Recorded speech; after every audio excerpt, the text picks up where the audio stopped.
नमस्कार dear student.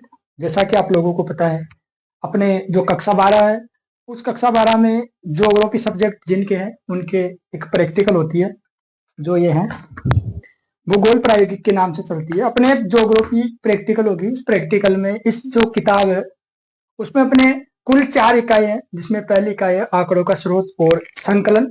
इस 4 इकाई में से जो आपके एग्जामिनर आएगा वो एक टेस्ट लेगा। वो टेस्ट लिखित टेस्ट होगा, वो होगा 16 नंबर का। कुल 16 नंबर का टेस्ट होता है। प्रत्येक इकाई में से वो आपको एक क्वेश्चन पूछेगा और वो एक क्वेश्चन 4 नंबर का होगा। ऐसे करके कुल टेस्ट जो नंबर होंगे वो 16 होंगे।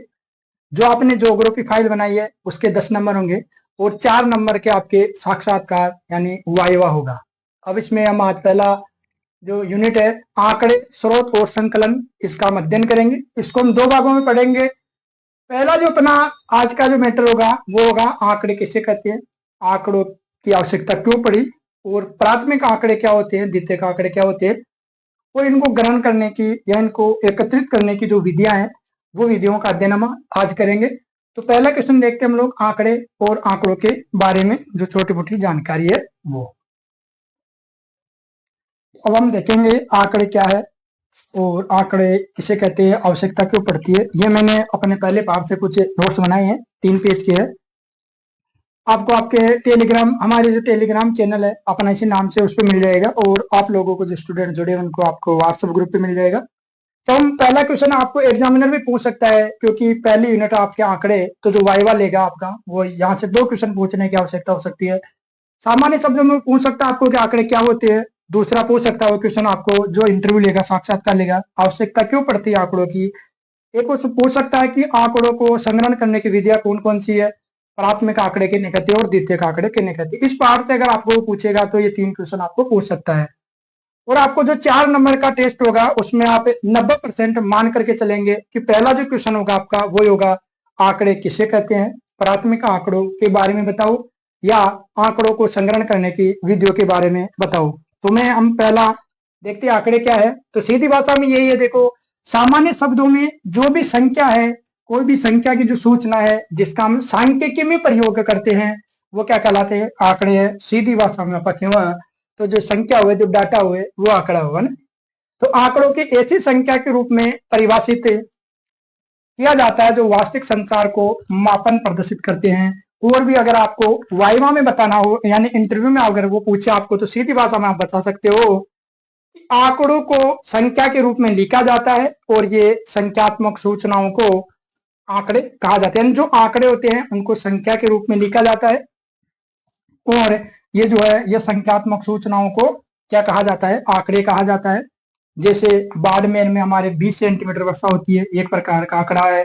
जयपुर का जनगणना 595 है, दूसरे प्रकार का आंकड़ा है। और राजस्थान की जनसंख्या 6,85,48,437 है, तीसरा आंकड़ा है। तो सीधी भाषा में यही है कि आंकड़े क्या है, जो भी संख्यात्मक सूचना होती है और जिनका हम सांख्यिकी में उपयोग करते हैं। बस 2 चीजें याद रखनी है अगर आपको आंकड़ों में लिखने की, संख्यात्मक सूचना और सांख्यिकी में जिसका उपयोग हो रहा है वो आंकड़े हैं।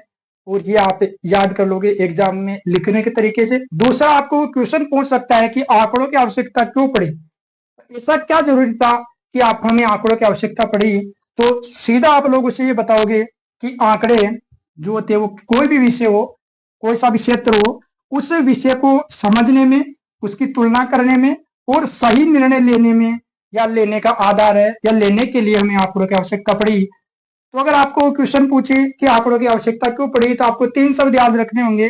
पहला होगा कि आंकड़े कोई भी विषय होता है उसको समझने में, कि क्या विषय उसको समझ सकते हैं, 2 विषयों की तुलना कर सकते हैं, और सही निर्णय लेने का जो आधार होता है वो आंकड़े, या उनकी आधार होता है वो आंकड़े होते हैं। अगर आप इसको कॉपी में लिखो, टेस्ट में तो लिखेंगे, भूगोल विषय के अध्ययन में आंकड़ों का विशेष महत्व है। आंकड़े किसी भी विषय को समझने, तुलना करने और सही निर्णय लेने का आधार होता है। और भी अगर आप पॉइंटों में लिखो तो आंकड़ों की आवश्यकता होती है। कोई भी योजना है, हमें योजना का निर्माण करना है तो आंकड़े चाहिए। नीति निर्धारण का मतलब होता है हमें कोई भी नियम बनाना है या किसी भी नीति का निर्धारण करना होता है तो उसके लिए भी हमें संख्या, डाटा की जरूरत है। जैसे कि हमें कोई योजना कहीं पर इम्प्लीमेंट करनी है तो हमें उस क्षेत्र के बारे में पता होना चाहिए कि कितनी जनसंख्या है, कितने क्या क्या है, वो डाटा चीज होती है। तीसरा, कोई भी क्षेत्र में अगर हम निर्णय लेना है तो वो निर्णय लेने में भी हमें आंकड़े सहायता करते हैं।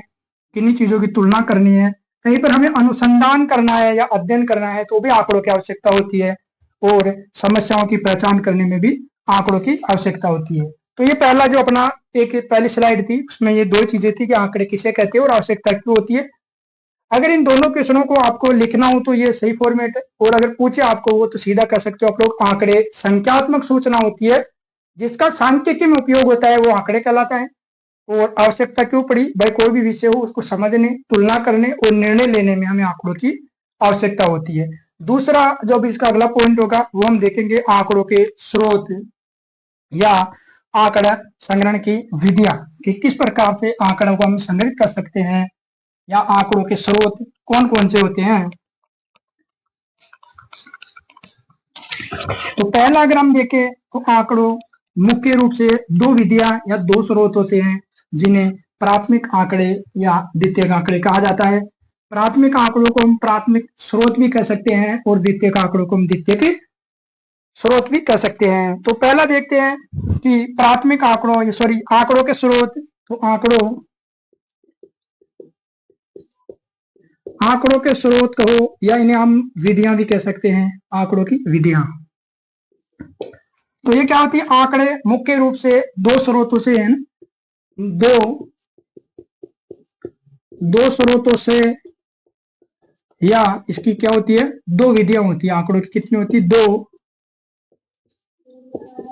दो विधियां होती है। यानी आंकड़े एकत्रित करने के लिए अपने पास में या तो दो स्रोत कह सकते हो या दो विधियां कह सकते हो। ये विधियां होती है, पहला होता है, एक आपका होता है प्राथमिक आंकड़े,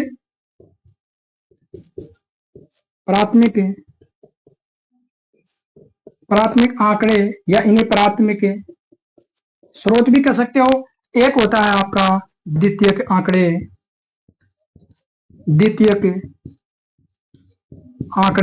या द्वितीयक स्रोत। और रेट अंश यानी 90% अगर सीधा देखा जाए तो उसका पहला क्वेश्चन टेस्ट में, पहला क्वेश्चन यही होगा कि आंकड़े किसे कहते हैं। या तो आंकड़ों की दोनों विधियां पूछ सकता है, या आंकड़े किसे कहते हैं, द्वितीयक आंकड़ों के स्रोत बताओ या द्वितीयक विधियां बताओ, या प्राथमिक स्रोत या प्राथमिक विधियां पूछ सकता है। तो हम देखेंगे प्राथमिक आंकड़े क्या होते हैं। नाम से पता चलता, प्राथमिक यानी प्रथम बार है ना, और द्वितीयक यानी दूसरी बार। तो प्राथमिक आंकड़े यानी जो आंकड़े प्रथम बार व्यक्तिगत रूप से या किसी भी, यानी सीधी भाषा में कि जो आंकड़े,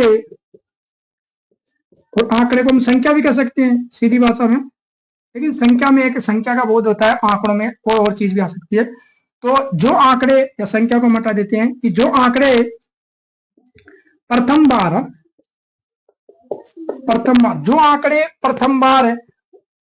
प्रकाशित होते हैं या प्रथम बार ग्रहण किए जाते हैं, एकत्रित किए जाते हैं, वो प्राथमिक आंकड़े होते हैं। अब ये जो प्रथम बार है, ये इन्हें एक व्यक्ति भी कर सकता है संग्रहित, है ना, तो ये हो गया व्यक्तिगत। अगर व्यक्ति ना होकर के पूरा समूह हो सकता है तो समूह, या फिर पूरी कोई संस्था हो सकती है। यानी जो आंकड़े प्रथम बार, जो आंकड़े पहली बार व्यक्तिगत रूप से यानी अकेला व्यक्ति या समूह द्वारा या किसी संस्था द्वारा या संगठन द्वारा जो एकत्रित किए जाते हैं, वो प्राथमिक आंकड़े कहलाते हैं। सीधी भाषा में यहाँ केवल जो पहली बार आंकड़ा हुए वे कहलावा अपना प्राथमिक आंकड़ा। दूसरे होते हैं द्वितीयक आंकड़े। द्वितीयक आंकड़े उन्हें कहते हैं जो आंकड़े किसी अप्रकाशित या प्रकाशित संस्थानों से एकत्रित होते हैं। यानी जो ये द्वितीयक आंकड़े हैं, सरकार क्या करती है या जो भी संस्था है, प्राथमिक आंकड़े होते हैं उनको प्रकाशित करवाया जाता है, और वो प्रकाशित समूह जो वो तो वहां से हम जो आंकड़े लेते हैं वो द्वितीयक आंकड़े होते हैं। तो द्वितीयक आंकड़ों को हम लिखेंगे कि जो आंकड़े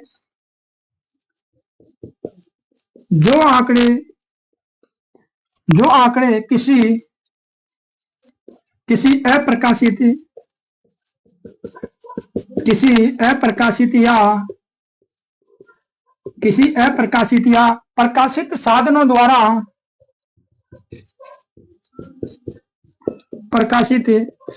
द्वारा एकत्रित किए जाते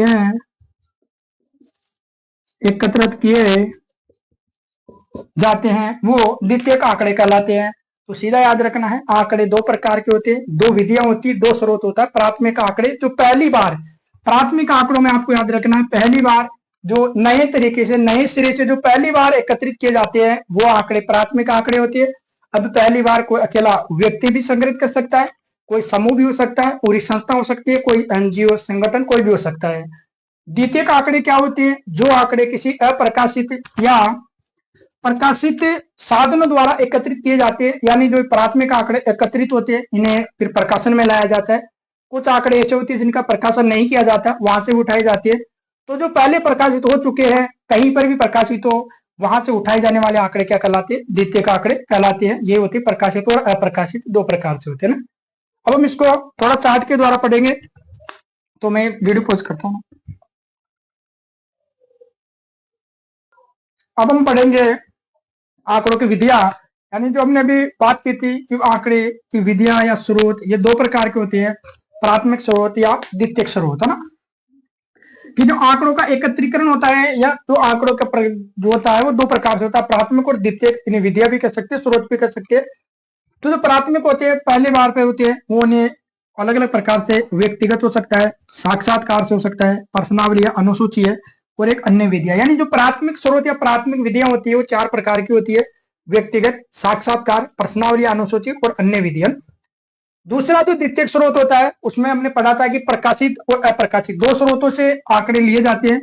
ये प्रकाशित होते हैं, इन्हें गवर्नमेंट हो, संस्था हो, यानी ये सार्वजनिक होते हैं, इन्हें प्रकाशन में लाया जाता है, जिन्हें हम आसानी से प्राप्त कर सकते हैं। जबकि जो अप्रकाशित स्रोत होते हैं ये प्रकाशन में नहीं लाए जाते, यानी इतने मुख्य डाटा नहीं होते, इसलिए इनको प्रकाशन नहीं किया जा सकता। ये भी दो प्रकार के इसमें देखो, जो प्रकाशित स्रोत होता है जिन्हें सरकार प्रकाशित करती है वो सरकारी कहलाते हैं, जैसे आपका विभाग, मंत्रालय वगैरह हो गए। अर्ध सरकारी है, जो कोई एनजीओ होता है, जो आधा सरकारी आधा प्राइवेट होता है, वो अर्ध सरकारी होते हैं। अंतरराष्ट्रीय होता है, निजी प्रकाशन होते हैं, और एक समाचार पत्र होते हैं, ये प्रकाशित होते हैं सारे। ये अप्रकाशित है, जैसे सरकार ये बहुत सारे डाटा को प्रकाशित करती है, जिसको प्रकाशित नहीं कर सकती वो सरकारी प्रलेख कहलाते हैं, यानी अप्रकाशित स्रोत है। कुछ अन्य प्रलेख है अर्ध सरकारी भी होते हैं जो प्रकाशन में नहीं आते, और व्यक्तिगत या गैर सरकारी प्रलेख भी होते हैं जो प्रकाशन में नहीं आते। यानी सीधी भाषा में है कि जो डाटा सरकार प्रकाशित करती है वो प्रकाशित में आता है, जो प्रकाशित नहीं करती वो अप्रकाशित या अप्रकाशन में आता है।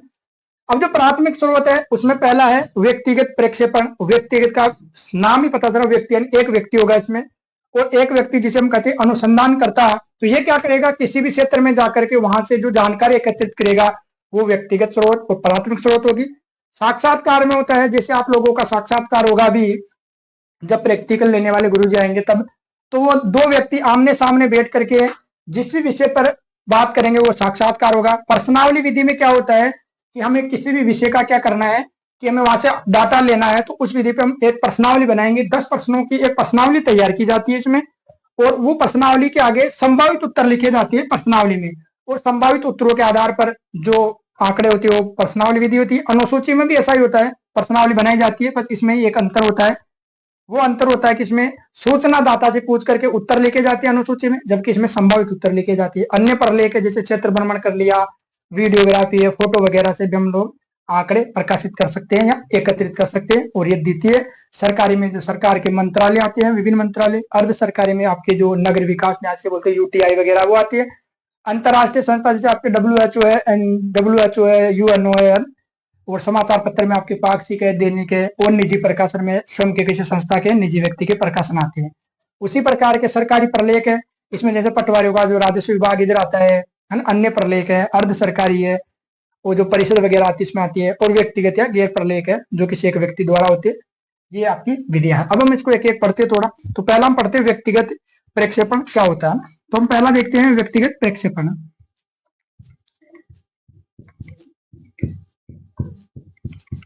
अब इसे नाम से पता है कि व्यक्तिगत है, यानी इसमें क्या होता है, अनुसंधानकर्ता जो, और अनुसंधानकर्ता कौन होता है, जो डाटा एकत्रित करता है। जैसे हम किसी भी क्षेत्र में जाए एकत्रित डाटा लेने तो हम अनुसंधानकर्ता होते हैं ना।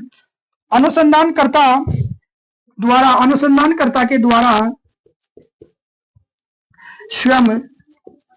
स्वयं क्षेत्र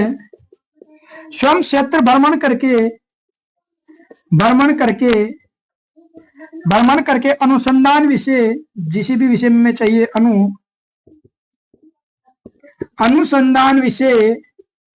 अनुसंधान विषय से संबंधित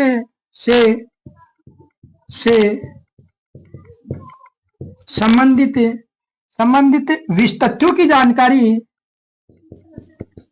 तथ्यों की तथ्यों की जानकारी प्राप्त करना, ये क्या कहलाता है? व्यक्तिगत प्रेक्षेपण। व्यक्तिगत का सीधा सा याद है, व्यक्तिगत यानी एक व्यक्ति होगा जिसे हम क्या कहेंगे? अनुसंधानकर्ता कहेंगे। ये अनुसंधानकर्ता के द्वारा स्वयं जाएगा, ये किसी भी क्षेत्र का भ्रमण करेगा, यानी जहां से उसको डाटा चाहिए उस क्षेत्र का भ्रमण करेगा, और अनुसंधान विषय यानी किस विषय पे चाहिए उसे बोलते हैं अनुसंधान विषय। उस विषय के बारे में तथ्यों की क्या करेगा? ये जानकारी प्राप्त करेगा, वो व्यक्तिगत प्रेक्षेपण कहलाएगा। और इसमें भौगोलिक अनुसंधान कार्य के लिए ये विधि उपयुक्त है। आप स्टार लगा के लिखेंगे तो आपको नंबर अच्छे मिलेंगे। और ये पूछा भी जा सकता है आपको, अगर वाई में पूछे तो, भौगोलिक अनुसंधान, भौगोलिक अनुसंधान कार्यों के लिए, भौगोलिक अनुसंधान कार्यों के लिए यह विधि बहुत उपयोगी है। यह विधि बहुत उपयोगी है। ठीक है, पहला हो गया आपका प्राथमिक स्रोत में व्यक्तिगत प्रेक्षेपण, यानी व्यक्तिगत होता है, अनुसंधान करता है, स्वयं इसमें डाटा एकत्रित करने जाएगा। अब दूसरा हम देखेंगे वो है साक्षात्कार विधि। तो साक्षात्कार में क्या होगा कि आमने सामने बैठ करके जो डाटा एकत्रित किया जाएगा वो साक्षात्कार विधि के अंतर्गत आएगा।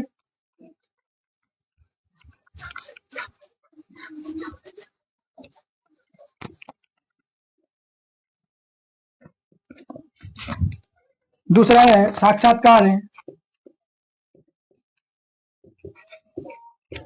साक्षात्कार में क्या होता है? इसमें सूचनादाता,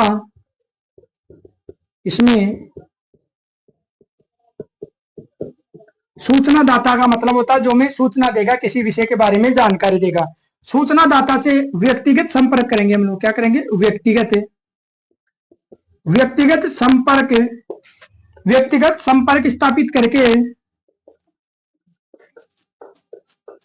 संपर्क स्थापित करके परस्पर वार्तालाप का मतलब बात करेंगे, परस्पर वार्तालाप के द्वारा सूचना एकत्रित की जाती है ना, सूचना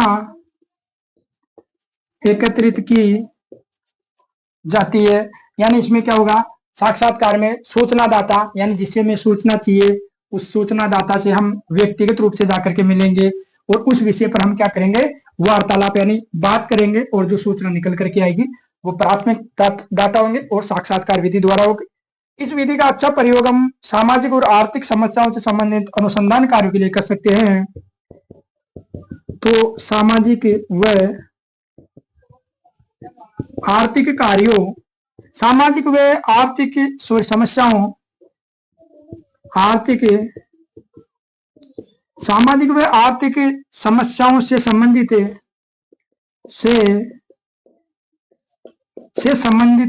अनुसंधान कार्यों के लिए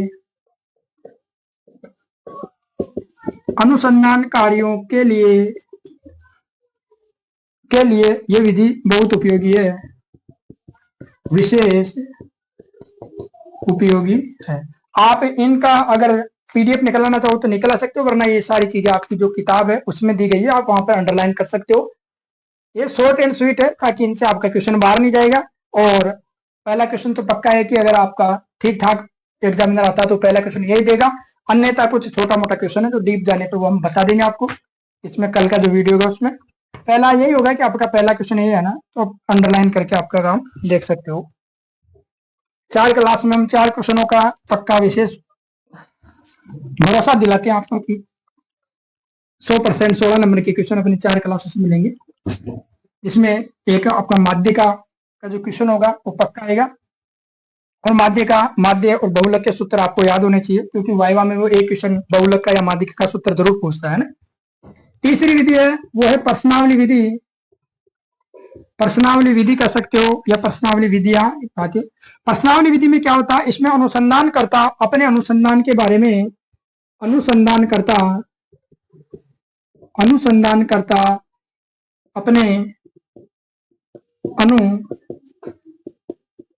अपने अनुसंधान विषय से संबंधित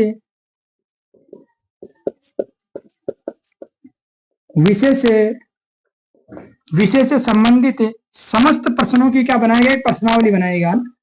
समस्त समस्त प्रश्नों की एक प्रश्नावली बनाएगा, एक प्रश्नावली बनाएगा या तैयार करेगा, एक प्रश्नावली तैयार करता है और उसके आगे संभावित प्रश्न लिखता है। इसमें प्रत्येक प्रश्न के सामने इसमें प्रत्येक प्रश्न के सामने संभावित उत्तर होता है। संभावित उत्तर पहले लिखा जाता है। इसमें संभावित उत्तर लिख दिए जाते हैं कि इस प्रश्न का ये उत्तर हो सकता है या इन दोनों में से आपको संभावना के आधार पर उत्तर देने हैं। लिख दिए संभावित उत्तर लिख दिए जाते हैं। प्रश्नावली और जो हमें उत्तर देने वाला उन संभावित उत्तरों से मैं क्या दे सकता है, उत्तर दे सकता है। प्रश्नावली विधि होती है। इस विधि में क्या होता है, इस विधि का प्रयोग हम दूरवर्ती क्षेत्रों में जहां पर हम जा नहीं सकते हैं, मान लो यहाँ से 500 किलोमीटर कोई विषय या कोई अनुसंधान का विषय है तो हम वहां जा नहीं सकते, तो हम प्रश्नावली भेज सकते हैं हम लोग अपनी। तो प्रश्नावली को दूरवर्ती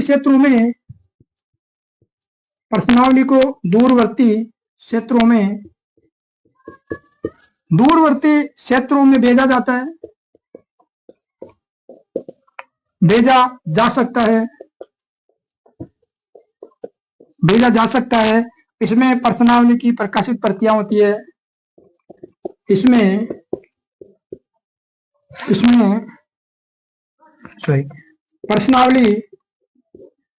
प्रश्नावली की प्रकाशित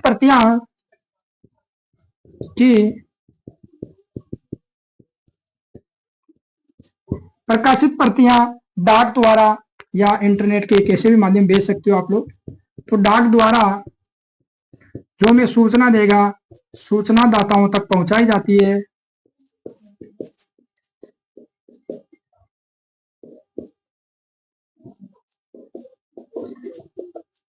और सूचना दाता क्या करता है, उत्तर भेज करके मैं वापस लौटा देता है। पहुंचाई जाती है, भेज दी जाती है। और जो सूचना दाता होगा उन्हें यानी उस प्रश्नावली को भर करके वापस लौटा देता है, भरकर लौटा देता है। और यह सामान्यतः बड़े क्षेत्र के लिए उपयोगी है। तो यह बड़े क्षेत्र या दूरवर्ती क्षेत्र से कहते हैं, क्षेत्र के सर्वेक्षण के लिए उपयोगी है, सर्वेक्षण के लिए उपयोगी है। अब क्या होता है, प्रश्नावली विधि को सीधा समझे कि प्रश्नावली विधि में अनुसंधान करता यानी जो भी व्यक्ति अनुसंधान करेगा वो अनुसंधान करता उसका जो विषय होगा कि उसे किस विषय पर डाटा एकत्रित करने हैं, उस विषय से संबंधित क्या करेगा, वो उस विषय से संबंधित मान लो 10 प्रश्न बनाए उसने कि मुझे एक कोई विषय है, जैसे कहीं पर महामारी फैली हुई है, उस महामारी का मैं डाटा चाहिए। तो अनुसंधान करता आप हो जाएंगे, आपका विषय हो जाएगा महामारी, और उस महामारी पर आप 10 प्रश्न बनाएंगे कि ये 10 प्रश्न है। उन 10 प्रश्नों की प्रश्नावली तैयार करेंगे आप लोग, और उसमें क्या करेंगे, प्रत्येक प्रश्न के सामने आप संभावित उत्तर लिख देंगे कि इस प्रश्न का संभावित उत्तर ये हो सकता है या ये हो सकता है। लिख दिया। अब हम क्या करेंगे, इन प्रश्नावली को दूरवर्ती क्षेत्रों में भेज सकते हैं, जैसे वहां से 200 किलोमीटर 500 किलोमीटर हो। इससे क्या होगा, प्रश्नावली की प्रकाशित प्रतियां हम डाक द्वारा या कहीं से पहुंचा सकते हैं दूरवर्ती क्षेत्रों में। जो हमें सूचना देना चाहता है या जिससे हमें सूचना लेनी है, वो सूचना दाता क्या करेगा, इस प्रश्नों को पढ़ेगा और उनके सामने जो उत्तर है उनको भर करके वापस हमें लौटा देगा। तो अपनी ये आंकड़े एकत्रित हो जाएंगे। ये बड़े क्षेत्र में या दूरवर्ती क्षेत्रों में उपयोगी होती है। इसके अलावा एक होती है अनुसूचियां। एक क्या होती है, अनुसूची।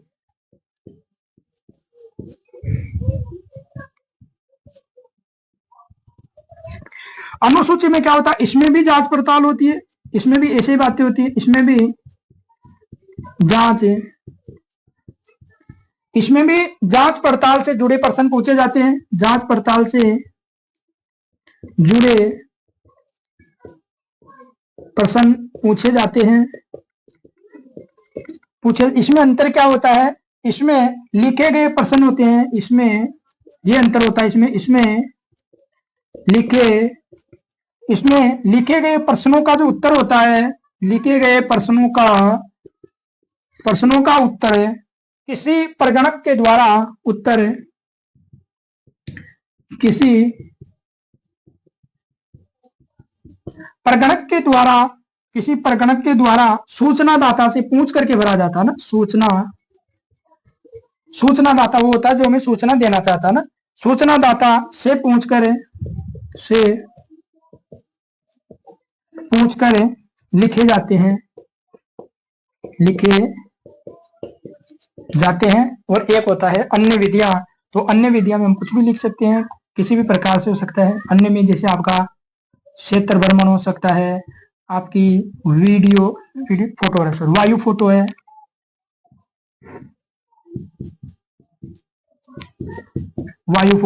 वीडियोग्राफी है, और भी कुछ आधार हो सकते हैं।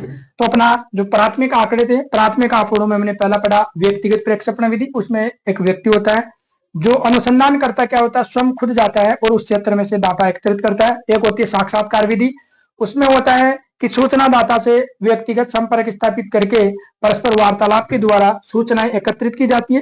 एक होती है प्रश्नावली विधि, इसमें अनुसंधानकर्ता अपनी एक प्रश्नावली तैयार करता है और उसे सूचनादाताओं के पास भेज देता है। इसमें संभावित उत्तर लिखे जाते हैं, जबकि जो अपनी अनुसूची होती है, इस अनुसूची में संभावित उत्तर नहीं लिखे जाते, बल्कि इसमें क्या होता है, जो प्रश्नों का उत्तर होता है वो प्रश्नों का उत्तर है कि जो परगणक होता है वो परगणक किसी सूचना देने वाले से पूछ करके लिखे जाते हैं। बस यही होता है कि प्रश्नावली विधि में तो संभावित उत्तर लिखे जाते हैं, जबकि अनुसूची के अंदर परगणक सूचना दाता से उत्तर पूछ करके लिखता है। यह आपका प्राथमिक स्रोत पूरा हो जाता है। इसके बाद में हम देखते हैं वो है द्वितीयक आंकड़े या द्वितीयक स्रोत। तो द्वितीयक आंकड़े क्या होते हैं, जो प्रकाशित या अप्रकाशित स्रोतों से एकत्रित किए जाते हैं वो द्वितीयक आंकड़े कहलाते हैं।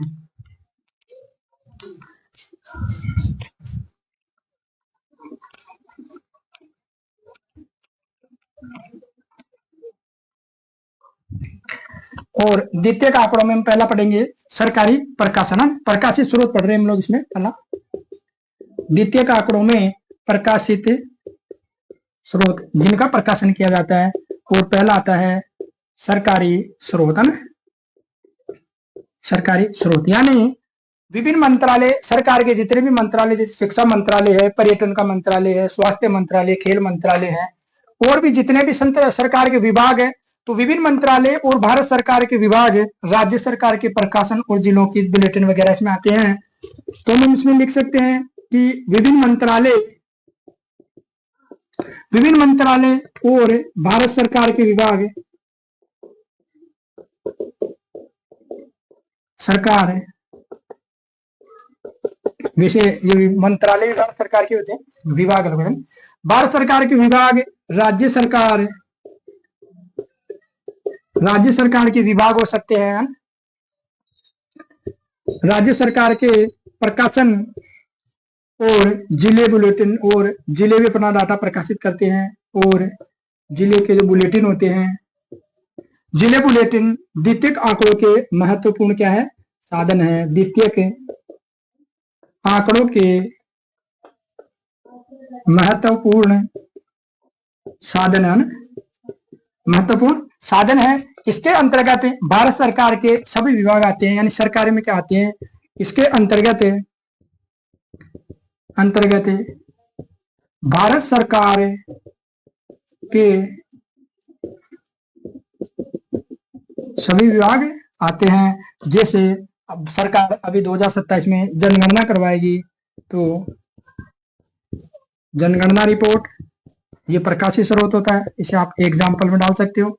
एक कोई भी सर्वेक्षण करवाई सरकार, तो उस सर्वेक्षण की रिपोर्ट है ना, जैसे वन विभाग के आते हैं, मौसम विभाग है, तो ये लो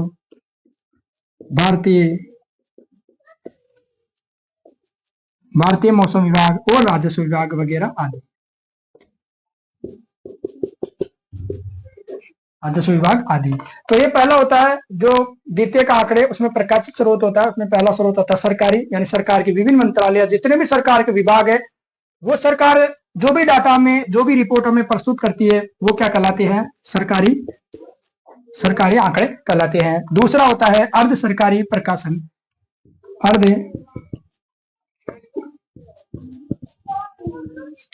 अर्ध सरकारी प्रकाशन तो इसमें क्या होता है, आधे सरकारी और आधे निजी होते हैं, जैसे एनजीओ वगैरह आते हैं। तो इस श्रेणी में अर्ध सरकारी में क्या होते हैं, इस श्रेणी में नगर विकास न्यास, नगर विकास न्यास जिसे यूआईटी बोला जाता है, वर्तमान में 15 राजस्थान में यूआईटी, और विभिन्न कोई भी नगर है तो विभिन्न नगरों के परिषद, नगरों एवं शहरों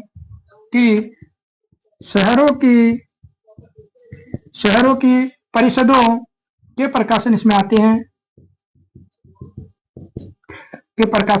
हैं, एक होता है आपका अंतर्राष्ट्रीय प्रकाशन। अंतर्राष्ट्रीय में होता है कि जैसे पूरे विश्व लेवल की जो संस्थाएं होती हैं उनके डाटा अंतर्राष्ट्रीय प्रकाशन में आते हैं। तो इसमें इसके साधनों में, अंतर्राष्ट्रीय के साधनों में, इसके साधनों में जो प्रकाशन होता है, संयुक्त राष्ट्र आ जाएगा आपका, संयुक्त राष्ट्र की विभिन्न शाखाएं इसमें शामिल की जाती है। विभिन्न शाखाएं जैसे आपका WHO होता है, UNO होता है, और भी कोई भी जो विश्व स्तर की संस्थाएं होती है वो अंतर्राष्ट्रीय साधनों में आती है। एक होता है आपका निजी प्रकाशन, तो द्वितीय आंकड़ों में आपको प्रकाशित स्रोत पहला सरकारी पड़ा, दूसरा अर्ध सरकारी पड़ा जिसमें आपके नगर विकास न्यास और विभिन्न नगर परिषद आते हैं। तीसरा अंतर्राष्ट्रीय स्तर की संस्थाएं पड़ी, इसमें आपके WHO, UNO वगैरह आते हैं। एक होता है आपका निजी प्रकाशन,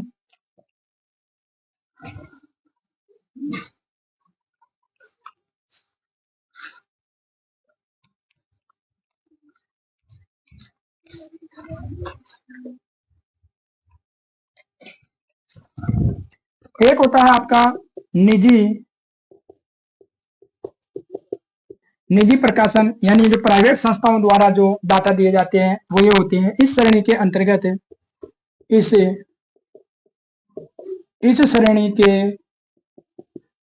श्रेणी के अंतर्गत समाचार पत्र हो गए, समाचार पत्र है, कोई भी निजी संस्थान द्वारा प्रकाशित रिपोर्ट है, द्वारा प्रकाशित वार्षिक रिपोर्ट इसमें आती है, वार्षिक रिपोर्ट आती है। एक होता है आपका समाचार पत्र, ये भी आपके प्रकाशित होते हैं। इनमें आपके दैनिक समाचार,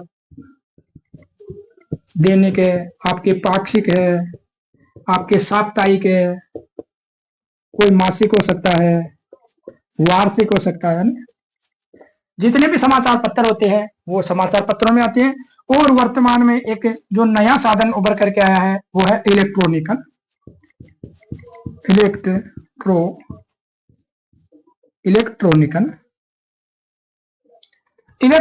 और इलेक्ट्रॉनिक का वर्तमान में जो सबसे बढ़िया उदाहरण है वो है इंटरनेट। ये इंटरनेट भी द्वितीय आंकड़ों का है, तो इंटरनेट महत्वपूर्ण स्रोत यहाँ का, महत्वपूर्ण स्रोत बनकर उभरा है। ये प्रकाशित स्रोत में आपके आते हैं, जिसमें हमने पहला पढ़ा सरकारी प्रकाशन, यानी जो सरकार के मंत्रालय होते हैं उनके द्वारा होता है। अर्ध सरकारी प्रकाशन, इसमें आपके नगर विकास न्यास, नगर परिषद वगैरह आते हैं। एक होता है आपका अंतर्राष्ट्रीय प्रकाशन, इसके अंतर्गत आपका WHO वगैरह जो भी विश्व लेवल की जो संस्थाएं होती है, UNO है, वो आते हैं। एक होता है आपका निजी प्रकाशन, जो कोई निजी संस्था द्वारा रिपोर्ट जारी की जाती है। एक समाचार पत्र होते हैं, ये भी आपके प्रकाशित होते हैं। और वर्तमान में इलेक्ट्रॉनिक है, यानी जो इंटरनेट है वहां से भी हम अच्छे खासे डाटा वर्तमान में एकत्रित कर सकते हैं। अब हम पढ़ेंगे, छोटा सा टॉपिक है अप्रकाशित स्रोत, और फिर आज की कक्षा में समाप्त करेंगे, बाकी हम कल पढ़ेंगे ना। और कल की कक्षा में आपकी पहली यूनिट पूरी है। आशा दिलाता हूँ कि कितना ही अच्छा आपका एग्जाम इंदर आ जाए। इस पहली क्लास से आपका 4 नंबर का क्वेश्चन बाहर नहीं जाएगा, और आप इसको छोटे छोटे रूम में पढ़ेंगे तो आपका जो वाइवा में पूछेगा वो भी इसी से आपके 100% बनने की आशा है। लेकिन ये तो मैं पक्का आशा दिला सकता हूँ कि इससे जो आपका 4 नंबर का क्वेश्चन आएगा, कितना भी खतरनाक आपका एग्जाम इंदर आ जाए, बाहर नहीं जाएगा। चले जाए तो आप अपने वीडियो पे कमेंट करके आप अपने विचार प्रस्तुत करना अच्छे और बुरे, है ना। अप्रकाशित स्रोत, अप्रकाशित स्रोत में वही आते हैं आपका पहला सरकारी प्रलेख। सरकारी प्रलेख यानी जो सरकार होती है वो बहुत सारी ऐसी जानकारियां होती है, ऐसे डाटा होती है जिन्हें प्रकाशित नहीं करते, वो अप्रकाशित स्रोतों में आते हैं। जैसे इसमें आता है सरकार के विभिन्न स्तरों पर अप्रकाशित रिकॉर्ड के रूप में तैयार किए जाते हैं कि सरकार के विभिन्न स्तरों पर, अलग अलग स्तरों पर, विभिन्न स्तरों पर अप्रकाशित रिकॉर्ड के रूप में अप्रकाशित रिकॉर्ड के रूप में अप्रकाशित रिकॉर्ड के रूप में तैयार किए जाते हैं, तैयार किए जाते हैं। जैसे जैसे अपना एक गांव होता है तो गांव के स्तर पर जो पटवारी जी होते हैं, पटवारियों द्वारा जो राजस्व अभिलेख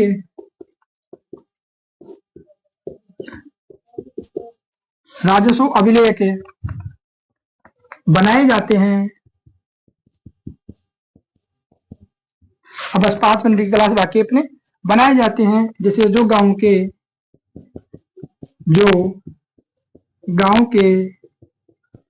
सूचना के क्या होते हैं, महत्वपूर्ण स्रोत होते हैं, महत्वपूर्ण स्रोत होते हैं।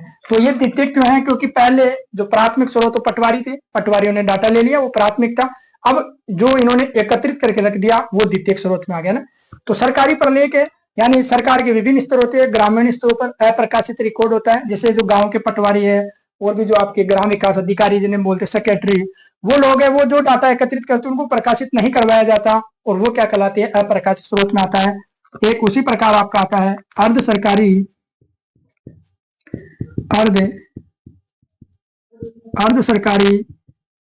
प्रलेख। वो ये अर्ध सरकारी प्रलेख में आपके वो आएंगे नगर निगम, जिला परिषद है, नगर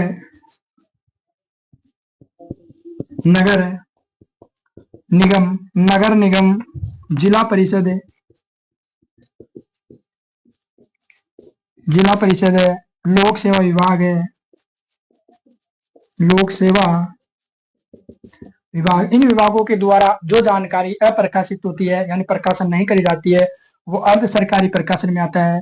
और एक आपका होता है निजी प्रलेख यानी जो निजी संस्थाएं होती है इसके अंतर्गत हम आते हैं कंपनियां वगैरह है ना, कंपनियां हो गई, व्यापार संघ हो गए, व्यापार संघ है, राजनीतिक और अराजनीतिक संगठन है, राजनीतिक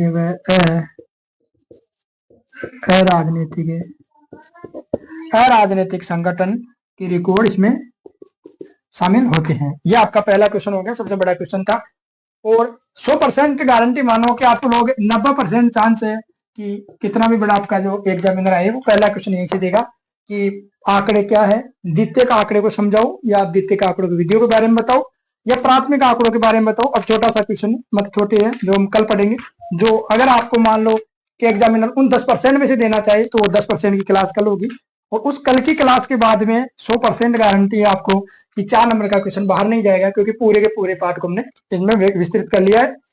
और 100% में 4 जो पार्ट है, 4 इकाई है, उनमें से प्रत्येक में से एक क्वेश्चन फिक्स आना है, 4 नंबर का आना है। इसको आप लोग अच्छी तरीके से याद करेंगे। इसमें शॉर्ट चीजें भी याद करेंगे, क्योंकि आपको वो जब वाइवा लेगा, इंटरव्यू लेगा, तो आपको पूछ सकता है कि आंकड़े क्या है, तो आप बताओगे संख्यात्मक सूचनाएं जिनका सांख्यिकी में उपयोग किया जाता है। अब पूछ लेगा आवश्यकता क्यों पड़ती है आंकड़ों की, तो सीधा बताना कि कोई भी है हमें विषय उसके बारे में तुलना करना, समझने, निर्णय लेने के लिए हमें आवश्यकता पड़ती है। आंकड़े की विधियां कितने प्रकार की होती है, आंकड़े ग्रहण 2 प्रकार से होती है, प्राथमिक आंकड़े, द्वितीयक आंकड़े। प्राथमिक आंकड़े क्या होती है, प्राथमिक आंकड़े वो होती है जो व्यक्तिगत तौर पर पहली बार प्रथम बार जो व्यक्तिगत संस्था या समूह के द्वारा एकत्रित किए जाते हैं वो प्राथमिक आंकड़े कहलाते हैं। द्वितीयक आंकड़े वो होते हैं जो सरकार द्वारा या किसी भी द्वारा प्रकाशित और अप्रकाशित स्रोतों से एकत्रित किए जाते हैं, वो द्वितीयक आंकड़े होते हैं। द्वितीयक आंकड़ों को 2 प्रकार में बांटा, प्रकाशित और अप्रकाशित। प्रकाशित में सरकार प्रकाशन करती है, वो सरकारी होती है, अर्ध सरकारी होती है, एक निजी होती है, समाचार पत्र है, और नया अभी वर्तमान में उभर करके आया था प्रकाशित में इलेक्ट्रॉन, जो हमने पढ़ा था इलेक्ट्रॉनिक्स में इंटरनेट आता है। दूसरा अप्रकाशित है। अप्रकाशित में वही है कि सरकार के ऐसे बहुत सारे विभाग है जिनके डाटा प्रकाशित नहीं होती, उन्हें अप्रकाशित में रखा जाता है, जैसे सरकारी प्रलेखन आपके पटवारी द्वारा हो जाता है। अर्ध सरकारी परिवेश में नगर निगम परिषद हो जाती है, और निजी प्रलेख है। बाकी हम कल पढ़ेंगे। धन्यवाद, पढ़ते रहिए।